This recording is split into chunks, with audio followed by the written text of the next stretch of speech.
전 세계적으로 많은 유저들이 하는 게임인데요. 제가 알고 있기로는 게임 역사상 가장 큰 동시 접속자로 알고 있거든요. 더 중요한 건 사실은 일간 활성 사용자 숫자입니다. 이게 무려 1억 1180만 명입니다. 이번 달에는 로블록스에 대해서 좀 말씀을 드리려고 하는데요. 로블록스라는 이 게임에 대해서는 저보다 실제 게임을 하는 유저들이 훨씬 더 많이 아실 거고, 보시는 분들 중에서도 혹시나 이제 초등학생 자녀나 청소년기 자녀들이 있으신 분들은 굉장히 잘 아실 겁니다. 전 세계적으로 많은 유저들이 하는 게임인데요. 지금 현재 시가총액은 86.7빌리언으로 100조 원이 넘는 시가총액을 자랑하는 굉장히 큰 기업이고요. 12개월 포워드 PSR, 제가 이제 원래는 PER로 항상 말씀드리는데 로블록스 같은 경우는 프라이스 투 세일즈 레시오로 말씀드릴 수밖에 없는 게 100조가 넘는 회사임에도 불구하고 회계상의 순이익은 적자인 기업입니다. 하지만 이제 현금 흐름은 플러스이기 때문에 현금 흐름 관점에서는 긍정적인 부분이 있다고 보시면 좋을 것 같고, 그렇기 때문에 밸류에이션 지표로는 PSR인 14.7배 정도를 받고 있다라고 보시면 좋을 것 같습니다. 기업의 개요를 말씀드리면 2004년에 설립돼서 미국의 온라인 게임 플랫폼 기업이고요. 마이크로소프트의 마인크래프트와 함께 샌드박스형 게임을 대표하는 게임이라고 할 수 있습니다. 이 샌드박스형 유형이라는 건 우리가 이제 모래놀이를 하게 되면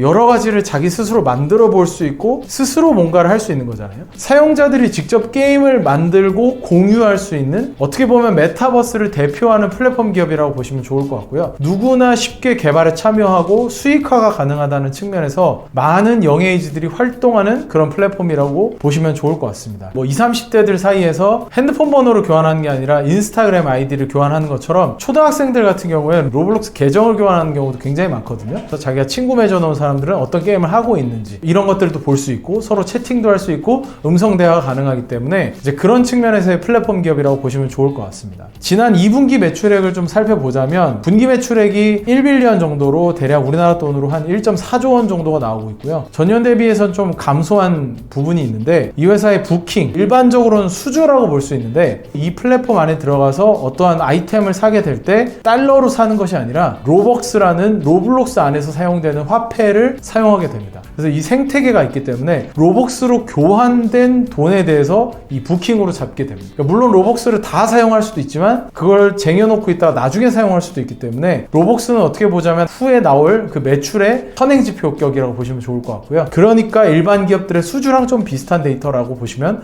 좋을 것 같습니다. 그래서 이 부킹 데이터는 계속해서 성장하고 있는 상황이고요. 더 중요한 건 사실은 일간 활성 사용자 숫자입니다. 하루에 한 번이라도 들어와서 한 번이라도 이 게임을 즐기는 사용자들의 숫자를 이야기하는 거거든요. 이게 무려 1억 1180만 명입니다. 전년 대비해서 41%나 늘어난 숫자이고요. 에버리지 부킹 퍼 DAU 같은 경우에는 그렇게 들어온 한 사람당 얼마나 많은 로벅스를 교환을 했느냐라고 볼 수 있는데 12.8달러 정도 됩니다. 전년 대비해서 이것도 3% 정도 늘어난 상황입니다. 앞으로 로벅스가 얼마나 늘어날지는 정확히 알 수 없지만 여전히 사용자 수가 늘어나고 있는 플랫폼이라는 측면에서 어떻게 보면 가장 중요한 네트워크 효과가 계속 증대되고 있는 그런 기업이라고 보시면 좋을 것 같습니다. 이 회사가 제시한 이번 2분기의 연간 부킹에 대한 가이던스가 지난 분기 대비해서 11% 정도 상향한 5.9빌리언까지 늘어났기 때문에 아까 말씀드린 것처럼 수주가 계속 늘어나고 있는 상황이다. 최근에 제작된 그로워 가든이라는 게임이 동시 접속자가 2200만 명을 기록할 정도로 굉장히 중요한 이슈입니다. 사실 2200만 명이라는 숫자는 제가 알고 있기로는 게임 역사상 가장 큰 동시 접속자로 알고 있거든요. 근데 이게 불과 2025년 3월에 처음 만들어진 게임이기 때문에 굉장히 강력한 플랫폼의 힘을 보여주고 있구나 라고 보실 수 있을 것 같습니다. 투자 포인트는 첫 번째는 누구나 끼를 발휘할 수 있는 메타버스 플랫폼의 선도적 위치를 가져가고 있다는 건데요. 아까도 말씀드렸던 그로워 가든의 성공이 대표적인 케이스라고 할 수 있을 것 같은데요. 뉴질랜드에 사는 16살의 청소년이 3일 만에 만들어낸 게임이거든요. 게임을 개발하는 업체 측에서 굉장히 좋게 보고 게임 요소들을 업그레이드 시키면서 더 급격하게 많은 사용자들이 들어오게 된 그런 게임인데요. 이게 순식간에 2200만 명이 들어오는 게임이 되었습니다. 엄청난 파괴력을 보여주는 플랫폼의 힘을 보여줬고요. 지속적으로 이 일간 활성 사용자 수가 늘어나고 있다는 게 중요한 포인트다라고 보시면 좋을 것 같습니다. 두 번째는 창작자에게 수익을 돌려주는 견고한 생태계를 구축하고 있다는 점인데요. 2025년 2분기에 316밀리언이니까 전체 매출 1빌리언에서 29% 정도를 창작자에게 돌려주면서 플랫폼에 참여하는 창작자의 인센티브를 확실하게 제공하는 비즈니스 모델입니다. 단기간 내에 수익화를 할 수 있고 빠르게 돌려받을 수 있다는 구조 때문에 굉장히 굉장히 인센티브 있는 구조를 가져가고 있는 그런 플랫폼이다. 물론 게임 개발자에게 30%밖에 돌아가지 않는다라는 게 굉장히 부당하게 생각할 수도 있지만 사실은 이 개발하는 사람들이 굉장히 전문적인 개발사들도 있지만 스스로 간단하게 만들었던 게임들이 굉장히 많은 플랫폼이거든요. 그러다 보니까 30% 정도의 매출이 가져오는 것만으로도 굉장히 큰 레버리지 효과가 있기 때문에 참여할 유인이 생긴다라고 보시면 좋을 것 같습니다. 물론 이 회사도 리스크 요인이 있습니다. 오랜 업력을 가지고 있고 이미 시가총액이 100조 원이 넘는 회사인데 여전히 넷인컴 기준으로 회계적인 이익 기준으로는 순손실이라는 재무적 상황이 언제쯤이면 이제 순이익으로 돌아설 수 있을지에 대한 부분들이 여전히 좀 의문이라는 점이 재무제표적인 한계라고 볼 수도 있습니다. 그리고 아까 말씀드린 일간 활성 사용자 수가 1억 명을 넘었기 때문에 도대체 이게 어디까지 성장할 수 있느냐, 이런 포인트에서 성장 정체 가능성을 점칠 수도 있습니다. 근데 이런 부분들은 다 실적 발표나 주변의 활동 지표들을 통해서 점검이 가능하기 때문에 이러한 점검들을 하면서 플랫폼이 얼마나 성장해 나갈지에 대해서 계속 점검하시면 좋을 것 같습니다. 오늘은 로블록스에 대해서 좀 말씀을 드렸는데요. 로블록스라는 플랫폼 안에서 굉장히 다양한 게임들이 존재하는 게임 위의 플랫폼 개념으로 성장하고 있는